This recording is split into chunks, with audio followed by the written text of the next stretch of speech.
Welkom by die Ligpunt Kerk podcast. As Ligpunt Gemeente is dit ons begeerte om God te verheerlik deur disippels te wees wat disippels maak en 'n kerk te wees wat kerke plant. Geniet hierdie week se preek.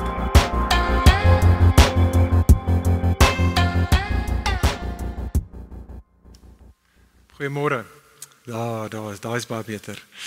Baie welkom aan elkeen van julle die soos Dewald gesê het, die 3,5 of die handjievol wat hier vanoggend saam met ons hier is. Maar baie welkom vir almal van julle, elke ligpunter en ook elke ander persoon wat vandag inskakel om saam met ons by die diens te wees hier via YouTube. Dit is nie ideaal dat ons op hierdie manier by mekaar moet wees nie, maar prys die Here dat ons in 'n tyd woon en in 'n plek woon waar ons ten minste op hierdie manier nog steeds by mekaar kan kom. So baie welkom elkeen van julle daar waar julle is. Vriende, ons gaan in 'n oomblik van nou gaan ek terugkom na daai video wat ons nou net na gekyk het. Net voor ons begin wil ek wel net weer eens vir ons almal net aanspoor om te sê, lig, kom ons bly veilig. Elke week, elke dag lyk dit asof die COVID net toeneem. En so, waar ook al ons mag wees, kom ons bly veilig. Dis 'n vorm van naaste liefde aan ander. Maar kom ons maak ook seker in hierdie seisoen, soos ons al tevore gesê het, dat ons juis in tye soos nou ook sal geestelik gesond sal bly. En seker maak dat ons bly geestelik ook veilig. En vir dit het ons nodig om so by mekaar te kom, om kreatiewe maniere by mekaar te kom, wat die wet ons heiliglik in toelaat. Ek wil een ander ding sê, voordat ons gaan begin en voor ek vir ons gaan bid, vriende, en ek wil vra, bid asseblief, Ligpunt, bid asseblief vir ons mede-ligpunters wat heiliglik of COVID het, of wat in isolasie is weens COVID is. En hier wil ek spesifiek een ligpunter vandag onder ons aandag bring, en dit is Groewee Skoombie. Baie van julle weet natuurlik dat Groewee het ons laas jaar uitgevind dat Groewee het stage 4 kanker, en ons het hierdie week uitgevind dat Groewee het ook COVID, wat hy heiliglik het. En dit is vir verskeie redes natuurlik, soos wat julle sal kan dink, is dit nie 'n goeie tyd vir hom om COVID te hê nie, en so ons bid vir julle, ons vra vir julle, bid saam met ons, kom ons bid vir Groewee, kom ons bid vir Fransa, kom ons bid vir hulle 2 dogtertjies, kom ons bid vir hulle groter familie, dat die Here hulle, maar ook vir ons sal hou in hierdie tyd, dat hy ons fisies sal beskerm, maar juis in tye soos nou, en ons bid dit spesifiek ook vir die Skoombies, dat die Here ook hulle naby in hom sal hou in hierdie tyd, en dat hulle baie bewus sal wees, selfs in die midde van COVID en van siekte en van seer, bewus sal wees van die Here se nabyheid en sy liefde vir ons in Jesus, en dat hulle baie, baie duidelik oortuig daarvan sal wees in tye soos nou. So vriende, ek noem dit vir ons, kom ons bid vir mekaar, en spesifiek ook vir Groewee. Vriende, kom ek bid vir ons, en kom ons bid en vra dat die Here met ons sal ontmoet, soos wat ons vanoggend saamkom om te kyk na Jona hoofstuk 3. Kom ons sluit die oë.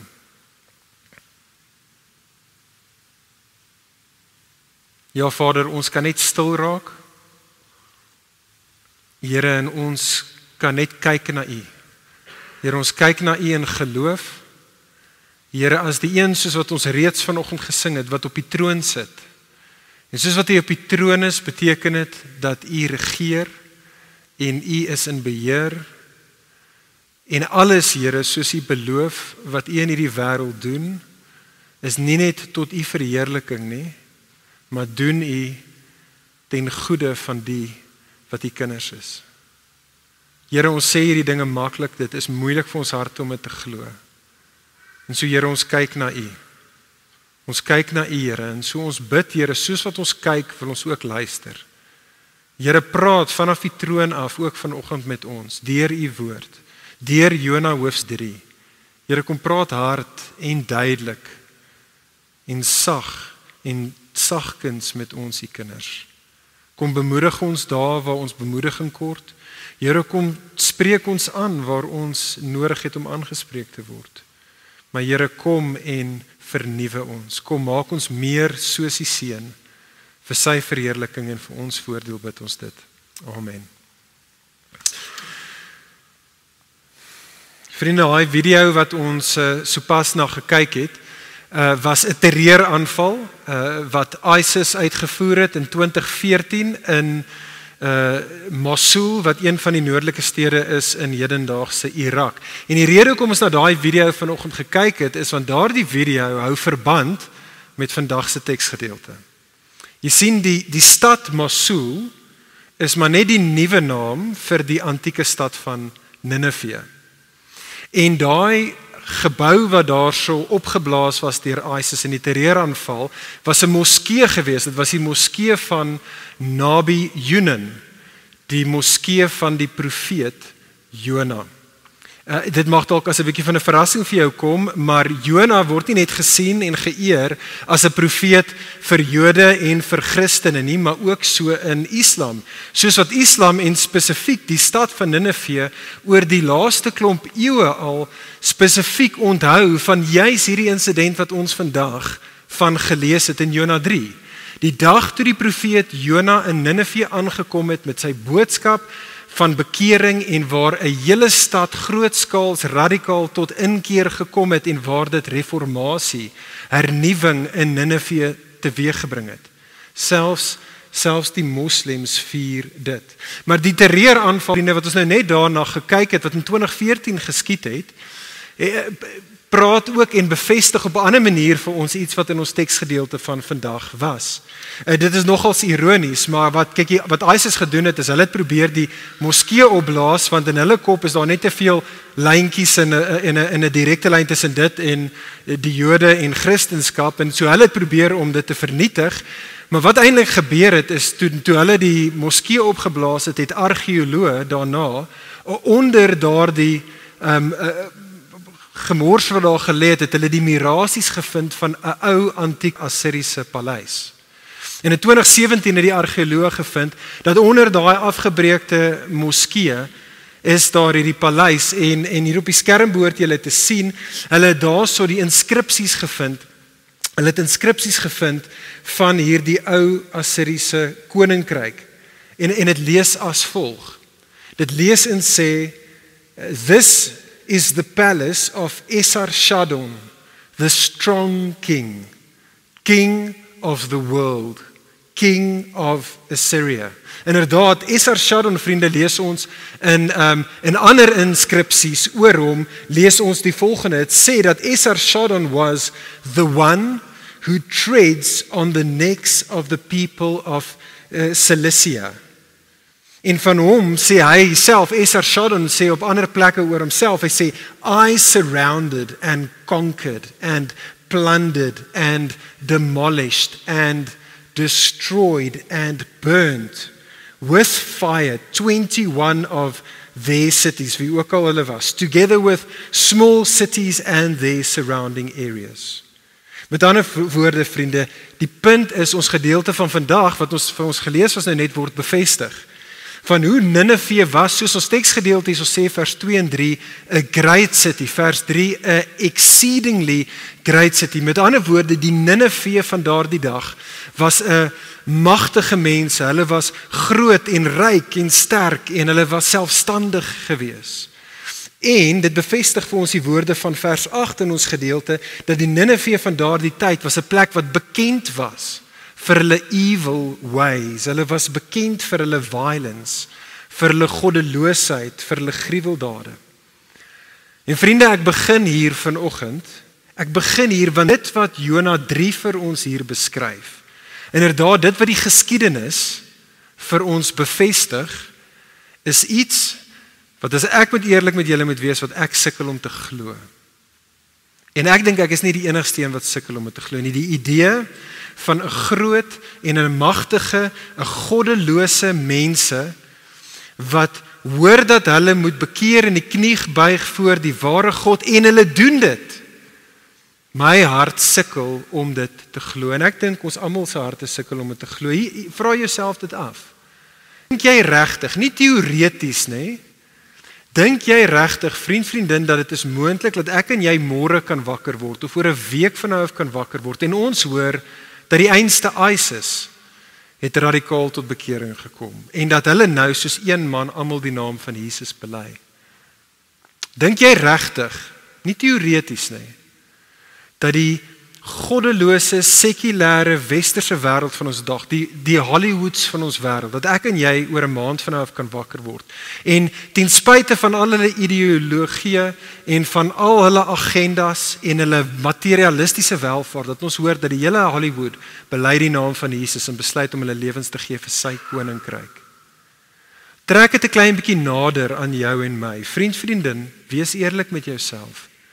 Glo jy regtig dat daardie familielid van jou met sy of haar harde hart, of daardie vriend van jou met sy of haar slim ateïstiese antwoorde en oortuigings, of daardie werkskollega van jou met sy of met haar goddelose leefstyl, glo ons regtig vriende dat hulle tot inkeer kan kom en genuine daadwerklike disippels van Jesus kan raak. Jy sien, ek dink een van die groot redes hoekom ons nie opstaan en gaan na die Ninefees van ons wêreld toe nie, is omdat, as ons moet eerlik wees, dink ons dat daar sekere mense vir wie bekering net nie moontlik is nie. Ons dink dat daar sekere mense, soos die Engelsman sal sê, hulle is 'n lost case. Daar sekere mense wat ons dink, soos die Engelsman sal sê, is beyond redemption. En vriende, dit is vir mense soos ons in tye soos dit, wat nie seker is of bekering vir ander moontlik is nie, wat nodig het om Jona 3 te hoor. Dit is waaroor die boek, die hoofstuk Jona 3 gaan. Jy sien, een van die maniere, vriende, wat ek en jy kan sin maak van die boek van Jona, is om na die boek van Jona te kyk aan die hand van die verskeie wonderwerke wat God in hierdie boek doen.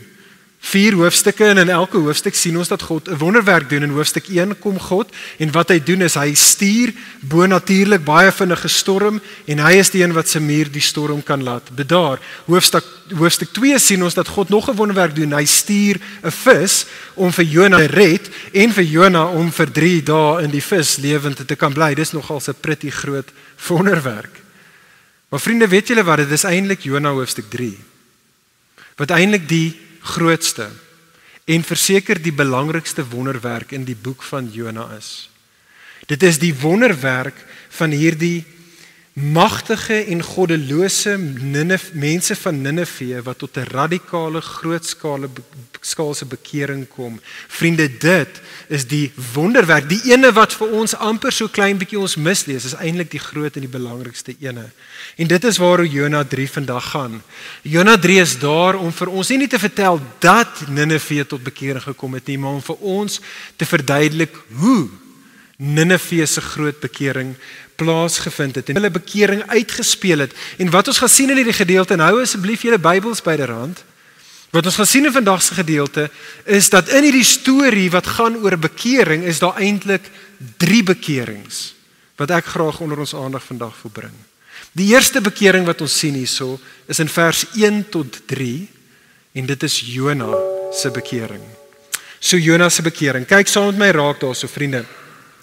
Jona 3 vers 1 tot 3 is amper 'n copy en 'n paste van Jona hoofstuk 1 vers 1 tot 3. Sien saam met my raak op die skerm. En moet dit nie mis nie, dis amper presies dieselfde woorde en daar waar die klein verskilletjies is dit regtig bitter belangrik vir ons. So ek lees vir ons hoofstuk 1 vers 1 tot 3.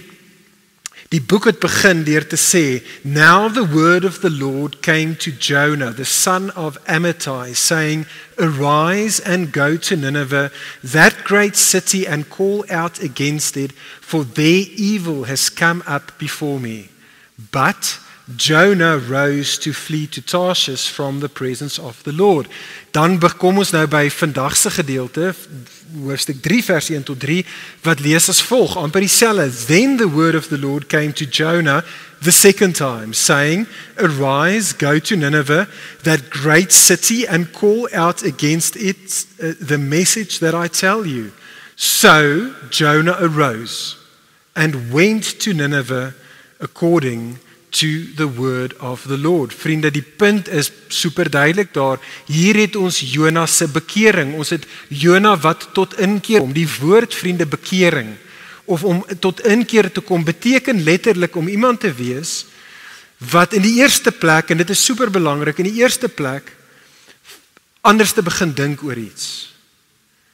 Jy kyk na 'n situasie en die manier wat jy dink verander. En soos wat jou gedagtes verander oor dit, verander jou hart, en soos jou hart verander jou voete en jou hande. Dat jy gaan, ek het op hierdie manier gedink, ek het op hierdie manier gevoel, en ek het in hierdie lewenspaadjie afgegaan, bekering tot inkeer kom is om te sê, nou gaan ek 180 grade. Omdat ek nou anders te dink, anders te voel, anders te besef, gaan ek nou in die teenoorgestelde rigting gaan. Dit is letterlik wat Jona hier doen. God het hom geroep na Nineve toe, hy wou nie gegaan het nie, vir al die redes wat ons al genoem het, hy gaan in die teenoorgestelde rigting van God, gaan hy na Tarsis toe, maar nou sien ons draai hy om en hy gaan na Nineve toe. Hy doen dit wat die Here hom tot geroep het, hy's gehoorsaam en die vraag is, wat het nou gebeur? Die antwoord is hoofstuk 1 en hoofstuk 2 het gebeur. Die antwoord is dat Jona het bonatuurlik, was hy weer eens herinner dat hoofstuk 1, die Here is die verhewe God. En hoofstuk 2, die Here is die reddende God. Ek dink een van die woorde en die dinge wat nou op die oomblik die meeste in ons almal se gesprekke is natuurlik vaccines en vaccination. En ek het net in die laaste week verstommende statistiek gehoor. Ek weet nie, dalk het julle dit geweet. Dit was vir my nuus. Is dat daar is op hierdie stadium al reeds 3 biljoen vaccines vervaardig.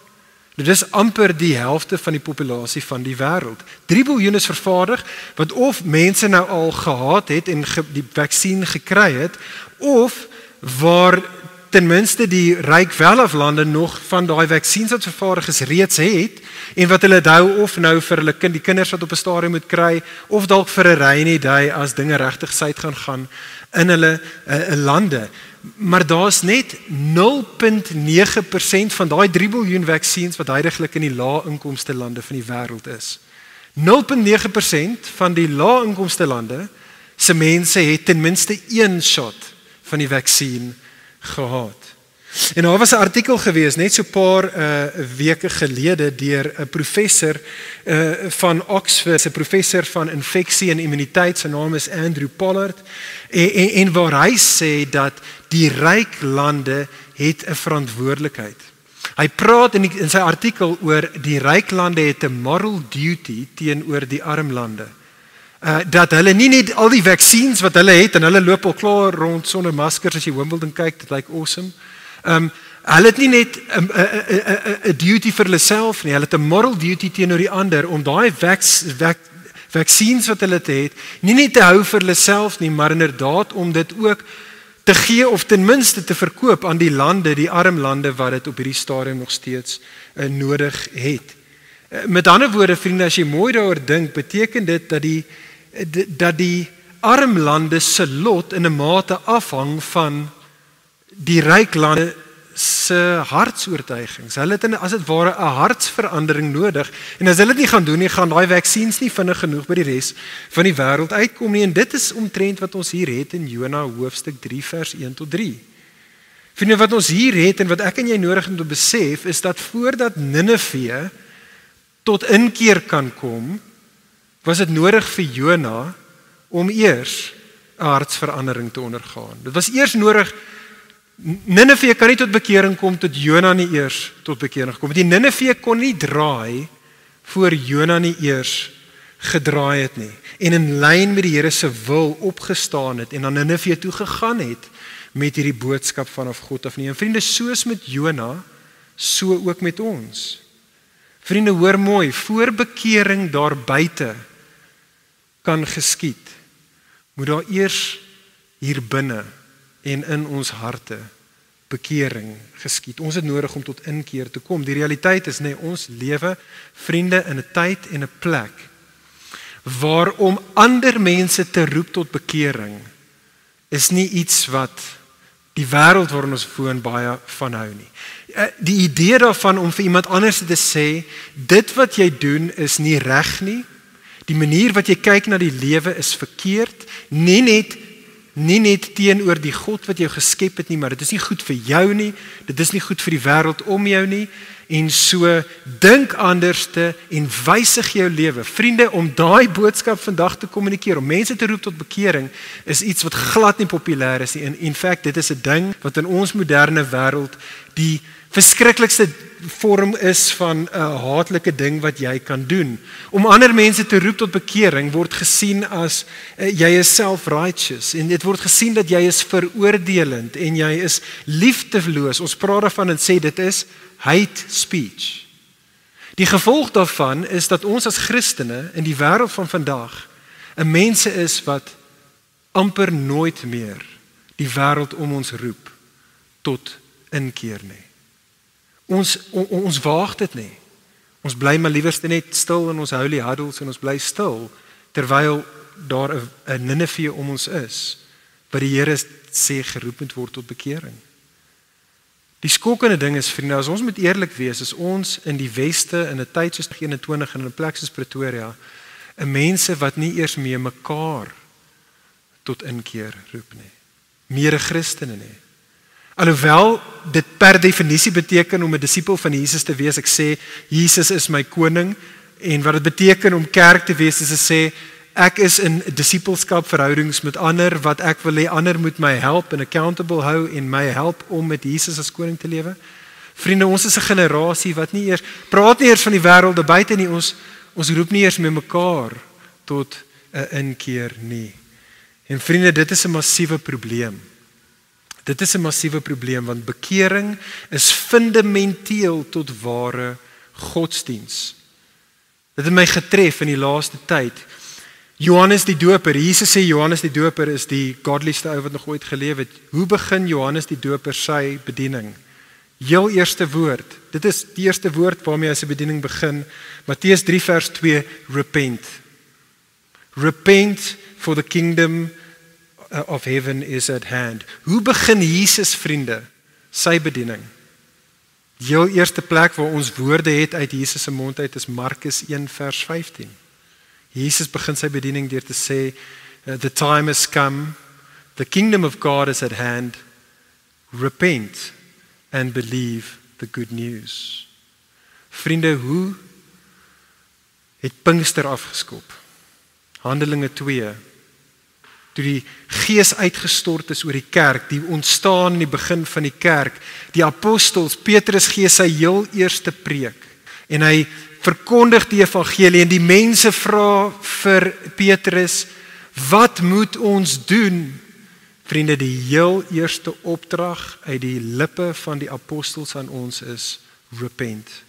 Repent and be baptized, every one of you, for the forgiveness of your sins. En vriende, ek sê weer, hoor asseblief mooi. Hoor mooi, vriende, voor die Ninefees van ons wêreld tot inkeer gaan kom, het ons eers nodig om tot inkeer te kom. Ons het nodig om tot inkeer te kom oor die feit dat ons nie ander roep, ooit of genoegsaam, om tot inkeer te kom nie. Vriende, ons het nodig om te besef dat die evangelie wat ek en jy mee gestuur word, moenie net verkondig word aan die wat ons dink, waar ons dink bekering moontlik is nie. Die evangelie moet ook verkondig word aan daardie persone wie ons dink dit is onmoontlik vir hulle om tot bekering te kom. Want dit is nie in ons hande nie, dit is in God se hande. Maar hy gee vir ons die opdrag, staan op en gaan en maak disippels van die nasies. Kyk vriende, saam met my na die tweede bekering wat ons in die gedeelte sien. So Jonas se bekering vers 1 tot 3, dan vind ons in Jona hoofstuk 3 vers 4 tot 9 Nineve se bekering. En so ons word vertel daarso in vers 3 dat Nineve was die groot stad, so dink aan 'n New York van vandag. En so dit is hierdie groot en hierdie goddelose selfstandige stad, en hier vind ons in vers 4 Jona gaan, hy vang die heel eerste Uber wat hy kry, hy gaan tot reg in die hartjie van die stad van Nineve toe, hy gaan na die plaaslike Fox News toe, en hy gaan daar en daar oor die nuus verkondig hy dat die hele stad kan hoor hierdie boodskap van hom, en die boodskap wat hy bring in sy prediking daarso vind ons in vers 4, tweede helfte van vers 4, het is, yet 40 days and Nineveh shall be overthrown. Nou daai is nie die som totaal van Jona se preek nie. Dit is die opsomming, dis die crux, dit was die punchline van die preek wat hier vir ons gegee word. En daai woorde daar, selfs die feit dat dit sê 40 days and Nineveh shall be overthrown, 40 dae vriende, in die antieke wêreld verwys na 'n vasgestelde tyd wat verband hou met oordeel. So dink aan die 40 dae van reën vir 40 dae en nagte met Noag en sy ark in daardie insident. Dink aan die 40 jaar waar Israel weens hulle sonde in die woestyn moes wees. Dink aan die 40 dae wat Goliat vir die Israeliete bespot het voordat hy teen Dawid te staan gekom het. En die woordjie daar vriende, jy het 40 days and Nineveh shall be overthrown. Daai woordjie vir overthrow is presies dieselfde woord in die Ou Testament wat byvoorbeeld in die storie van Sodom en Gomorra gebruik word om te praat van hoe Sodom en Gomorra vernietig was of verwoes was. Dis presies dieselfde woord en betekenis hier. Met ander woorde wat Jona doen vriende in sy prediking hier is hy sê vir Nineve, hy sê Nineve, julle is 'n goddelose mense, 'n mense wat nie in verhouding met die ware God wandel nie. En julle is 'n liefdelose mense, 'n goddelose mense horisontaal wat ander mense doodmaak en vermoor en uitbuit en besteel en so ook mekaar. En vir daardie rede Nineve staan julle onder die oordeel van God. Julle verdien God se oordeel. Daar's niks wat julle kan doen om julleself te red nie. En oordeel is in 40 dae op pad. Die vraag is hoe die Ninevite gereageer. Wat kyk ons saam in vers 5. Vers 5 lees, and the people of Nineveh believed God. They called for a fast and put on sackcloth from the greatest of them to the least of them. Kyk saam met daarso vers 6 tot 9. Vers 6 tot 9 vriende is nie volg nie kronologies op vers 5 nie. Vers 6 tot 9 is soos die double klik op vers 5. Vers 6 tot 9 vertel vir ons hoe vers 5 plaas gevind het. En dit het te doen alles met die koning van Nineve. Vers 6, die koning het daai aand ook vir sy TV gesit, toe Jona die nuusberig gehijack het, hy het die preek gehoor, hy was diep in sy hart gesny, en sê die teks vir ons het het die koning van sy troon afgeklim. En die koning het gegaan en hy het sy koningsklere uitgetrek. En die koning het gegaan en hy het letterlik, sê dit, in sak en as gaan sit. Om in sak en as te sit was 'n antieke gebruik gewees om te kommunikeer. Ek is iemand wat berou het oor iets hier in hierdie konteks oor my sonde en ek is iemand wat dit bely aan ander daar buite ook bely is dat ek staan skuldig weens my sonde en ek het berou daaroor en ek bely my skuld.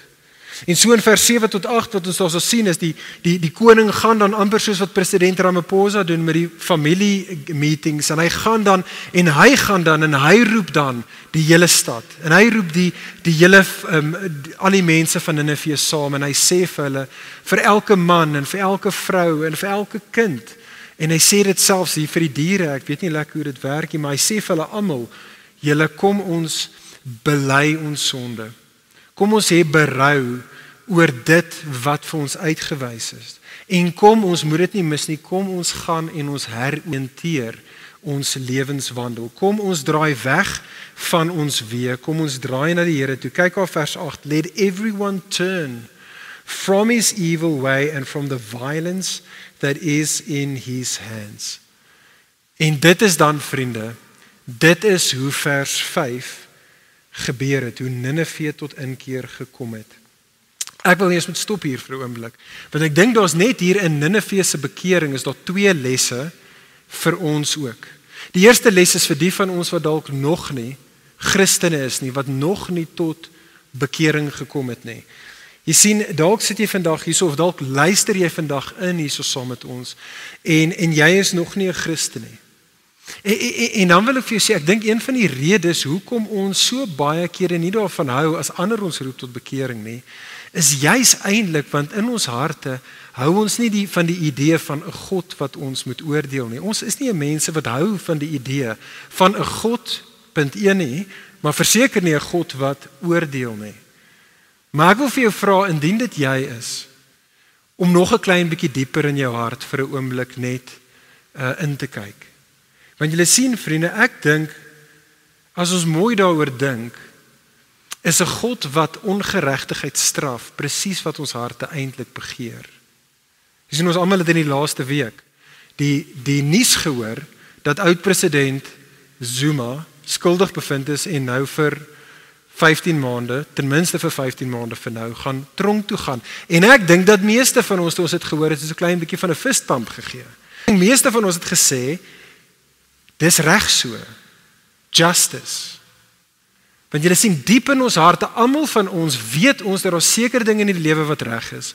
Daar's seker dinge wat verkeerd is en ons almal smag na reg en geregtigheid om te geskied.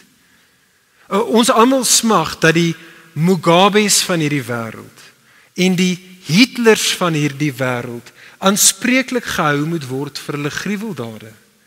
Ons almal smag dat daar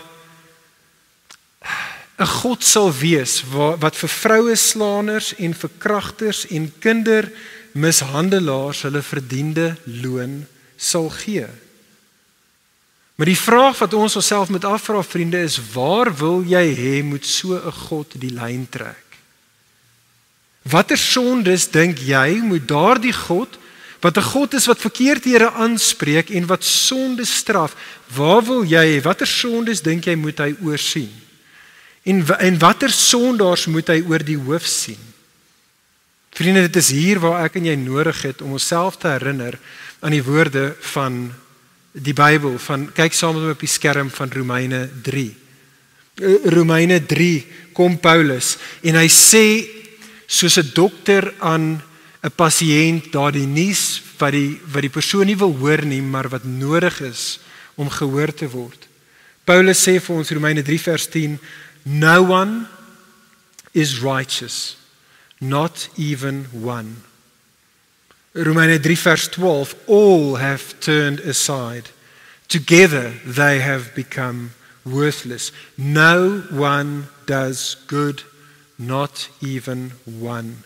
Romeine 3 vers 23, all have sinned and fall short of the glory of God. Vriende, hierdie is die rede hoekom dit nie net die God van die Ou Testament is wat die Bybel vir ons sê 'n God is wat oordeel nie, maar hoekom Hebreërs 12 ons sê our God is a consuming fire.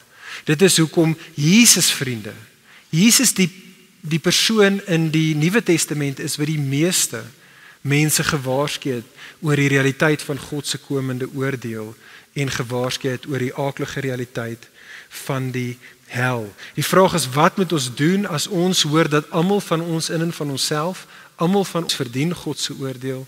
Wel, Jona 3 nooi ons uit en sê vir ons, wie ook al jy mag wees, bekeer. En in die prentjietaal, vriende, van Jona 3, hierdie is wat bekering behels. Vriende, bekering behels in die eerste plek. Kyk daar in vers 5. Bekering behels om God te glo. Met ander woorde, bekering begin deur iemand te wees wat God op sy woord vat.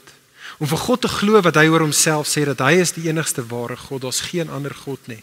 Inderdaad, hy is 'n heilige God wat sonde haat en hy's 'n regverdige God wat sonde straf. Dit bekering begin daar waar ons God glo ook oor wat hy sê oor ons, dat ons is soos Romeine 3, 'n mense wat kort skiet van sy heerlikheid. Almal van ons het gesondig en elkeen van ons, het maak nie saak wie jy is en hoe oulik jy is en hoe godsdienstig jy is nie, elkeen van ons verdien sy oordeel. Dit is om God te glo as hy dit sê. En bekering, vriende, begin vir ons om dan ook te besef dat daar is redding vir ons beskikbaar, as 'n manier wat ons God se oordeel kan vryspring. En om dan, vriende, kyk saam met daar in vers 5 tot 8. Dit is dan hoe bekering lyk, sê die storie vir ons. Dit is vir ons om te maak soos hierdie koning en van ons spreekwoordelike troon af te klim, ons spreekwoordelike koningsklere uit te trek, met ander woorde om op daai punt in jou lewe te kom waar jy sê, Here, ek erken en ek bely en ek erken en bely dit en ander om my ook, ek is nie die baas nie, ek is nie die koning nie, Here, U is die koning en so ek erken U as die koning. Bekering behels hier daar volgens die storie om berou te hê oor ons sonde, nie net teenoor God nie, maar ook so teenoor ander, om vergifnis te pleit, en let wel, nie net vir vergifnis te vra by wyse van aan God nie, en nie net om berou te hê bloot met lippetaal nie, maar sien jy daarso ook in lewenswandel, om weg te draai van ou wee en te draai na die nuwe wee. Dit beteken nie dat jou lewenswandel is die ding wat maak dat jy die oordeel vryspring nie. Nee, dit is uitroep tot die genade van daardie God, van die ware God. Dit is hoe ons die oordeel vryspring. Maar werklike berou word gesien, soos Johannes die Doper vir ons sê, in vrug van bekering. Maar vriende, hier is 'n les hierso vir ons wat Christene is, wat Nineve se bekering ook aan ons kommunikeer, wat ek dink ons baie keer so 'n bietjie kan mis en wat my baie hierdie week getref het. En dit is, vriende, bekering is natuurlik nie net 'n eenmalige ding nie, maar die hele Bybel maak dit duidelik dat bekering is 'n aanhoudende lewenswandel, want ons sondige harte is heeltyd besig om weg van die Here af te gaan. En so 'n Christen is iemand wat daagliks, deurlopend besig is om weg te draai van self af en te draai na die ware koning toe.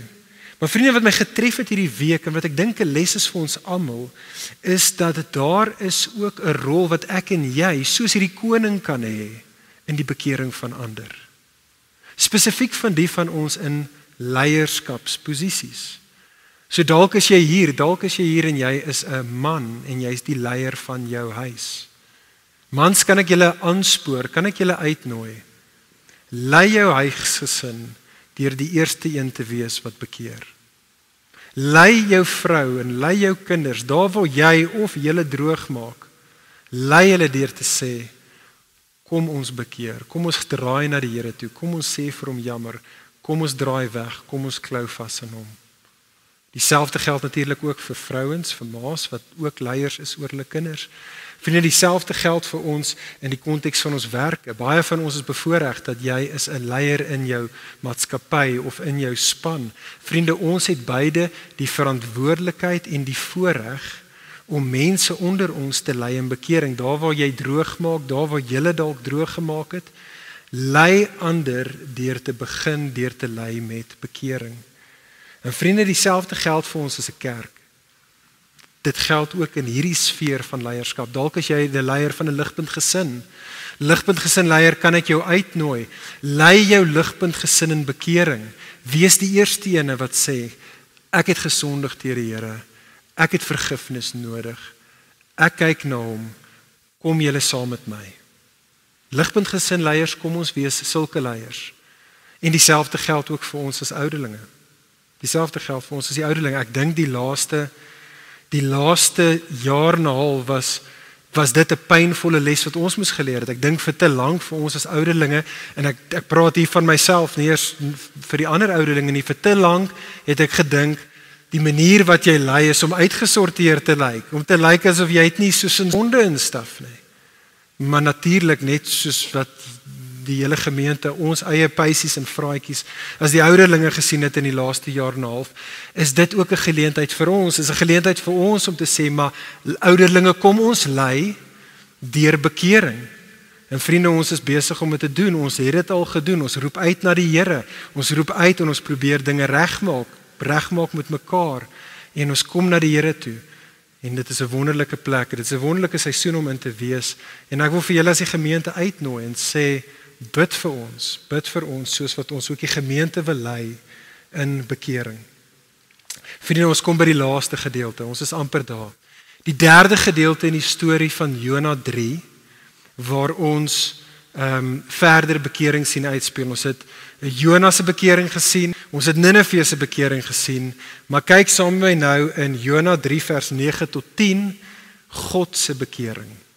Sien raak God se bekering. Ek gebruik juist daai taal, ek besef dit mag jou dalk ongemaklik laat voel, maar dit is die taal wat ons hier in Jona 3 het. Kyk saam met my daarso in vers 9 sien ons die onderliggende hoop van die koning. Die koning se hoop in vers 9 was, who knows, God may turn and relent and turn from his fierce anger, so that we may not perish. Daai woordjie daarso vir turn wat die koning se hoop is in vers 9 is presies dieselfde woordjie as in vers 8 van Nineve wat geturn het. En die woordjie relent daar in vers 9 is presies dieselfde woord wat op baie ander plekke in baie van die vertalings in die Ou Testament vertaal word as repent. Relent, repent is dieselfde woord en dieselfde idee. En dit is dan vriende presies wat ons hierso sien in vers 10. Kyk saam met my daar in vers 10. Ons word vertel daar dat when God saw what Nineveh did, how they turned from their evil way, God relented of the disaster that he had said he would do to them, and he did not do it. Met ander woorde, God hierso draai weg. God draai nie weg van sonde wat hy gehad het nie, maar God draai nog steeds weg. Hy draai 180 grade om van hierdie postuur wat hy teenoor hulle gehad het van oordeel, en hy draai nou weg van dit af na hulle toe. En vriende, net soos wat God daar gedoen het, toe vriende, God is dieselfde gister, vandag en môre. Net so is God ook nog vandag. Vriende, die ware God is 'n God wie se hart gretig is. Die ware God is 'n God wie se postuur vinnig is om die wat in bekering na hom toe draai te vergewe en hulle met hom te versoen. O, besef dit tog, vriende. Die ware God is nie net 'n God wat bekering vereis nie. Hy's 'n God wat bekering verwelkom. En so wie ook al jy mag wees vandag, waar ook al jy mag wees, wat ook al in jou lewe aangaan, wat ook al dit is wat jy in die verlede gedoen het of in die hede nog steeds mee besig is, en hoe afskuwelik dit mag wees, en wat jy vir die Here gesê het en wat jy aan ander gedoen het, vriende, dit maak nie saak wie jy is en wat jy gedoen het nie, glo hierdie waarheid vandag. Hierdie verstommende waarheid, dat indien jy met jou sonde berou het, en jy kom in bekering na God toe, en jy draai na hom toe, sal hy ook na jou toe draai in liefde en in genade, homself oor jou omferm. Kan ek jou uitnooi, kom, net soos jy is, kom na hom toe, hy sal jou nie verwerp nie, hy sal jou nie vernietig nie. Inderdaad, hierdie is die verstommende waarheid van die Bybel. Dat soos wat ek en jy in bekering na die ware God toe draai, vind ons nie daar 'n liefdelose en 'n genadeloose regter nie. Ek en jy vind daar 'n liefdevolle en 'n genadevolle Vader, wat ons omhels en ons omvou. Maak nie saak wie jy is en wat jy gedoen het nie. Nou, ek weet nie van julle nie, maar soos wat ek daai sê, sukkel my hart nog steeds om dit te glo. My hart sukkel nog steeds en dink, maar iets daar is nie lekker nie. Dit kan nie so wees nie. Dit is net nie, kan net nie so wees nie. En inderdaad, dit voel vir ons nie reg nie. Iets pla ons as ons hoor dat God enige iemand, maak nie saak wat hulle gedoen het nie, bloot sal vergewe en met hulle homself sal versoen. Weer terug by oud-president Zuma, want ek dink dit gee vir ons 'n klein bietjie van dit, die punt wat ek probeer maak. Vriende, imagine, en dit is frustrerend om te sien, hoe selfs na die uitspraak nog steeds oud-president Zuma op hierdie stadium dit nie wil erken nie, hy is nog steeds besig om te sê hy is onskuldig. En ek dink, imagine dat hy wel gesê het, hoorie, ek is jammer. Ek is guilty as charged. Ek was skuldig gewees, en ek vra vir die hele land en vir die howe om vergifnis daarvoor, en ek beloof ek sal nooit ooit weer met 'n Gupta praat nie, en ek gaan nooit ooit weer gaan ek korrup wees nie. Vriende, imagine as die howe dan gegaan het en gesê het, reg so oud-president Zuma, omdat jy dit gesê het, en omdat jy dit bedoel in jou hart, vir daardie rede vergewe ons jou. Dis verby. Reg en geregtig geskied, jy's vrygespreek, jy kan gaan. Vriende, as dit sou gebeur, dink ek sou ons woedend gewees het, want dit is nie reg nie. Dit is nie reg as die howe nie reg en geregtigheid laat skied nie. En vriende, dit bring ons by die belangrikste vraagstuk in alle geskiedenis en in alle realiteit. Die vraag is, vriende, hoe kan God jou en my vergewe? En vriende, hierdie is die probleem wat alle godsdienste mee sit. En wat geen godsdienst reg kry om te beantwoord buiten vir Christendom nie. Die vraag is, hoe kan God, wanneer 'n mens tot bekering na hom toe draai, hoe kan God dan wegdraai en hulle nie straf nie, maar hulle vergewe? Hoe kan God dit doen en nog steeds God bly? Jy sien, want God is 'n God van geregtigheid. Hy is 'n God wat regverdig is. Hy moet verkeerdhede straf.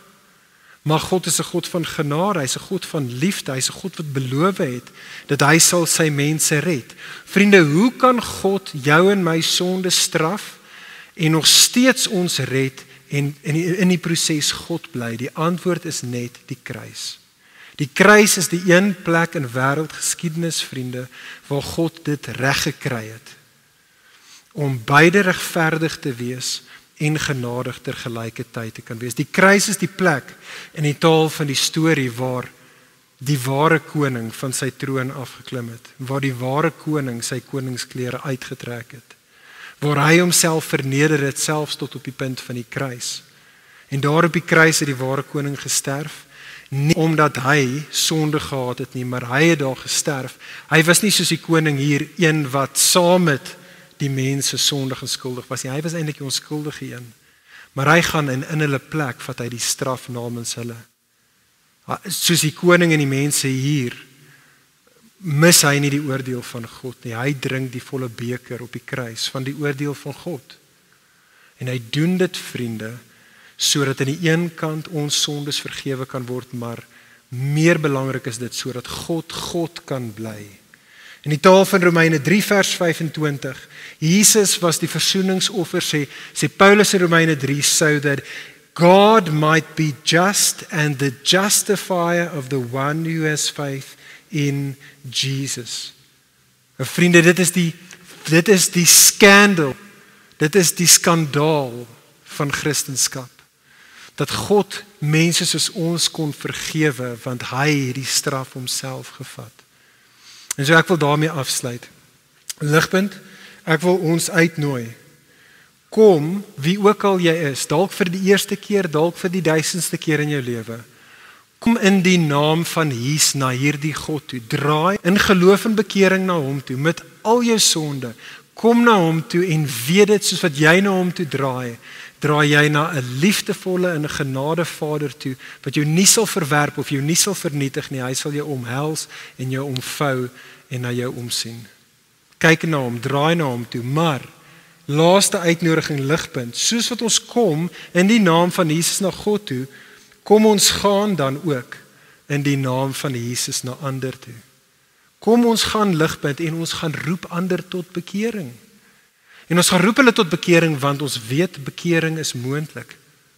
Dit is God se genade, dis moontlik vir hulle om te bekeer, en ons gaan na hulle toe, want ons weet dit is moontlik. In Jesus is dit moontlik vir God om te bekeer, om weg te draai van hulle oordeel af, en om hulle te omhels en te omvou in sy liefde. Kom ons bid saam.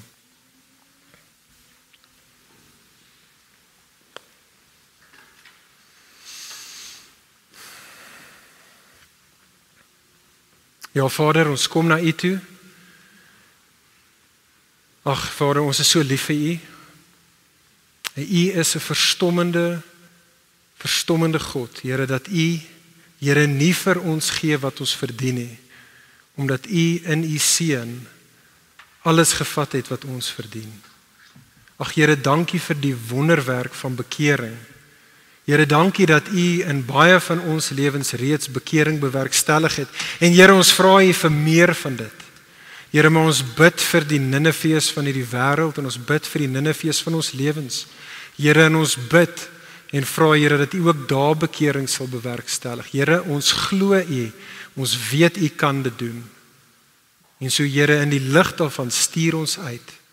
Stuur ons, Here, om ander te gaan roep en hulle te gaan vertel, nie net van die oordeel wat kom nie, maar die redding wat in die Seun Jesus beskikbaar is. Ons bid dit in sy goeie naam. Amen.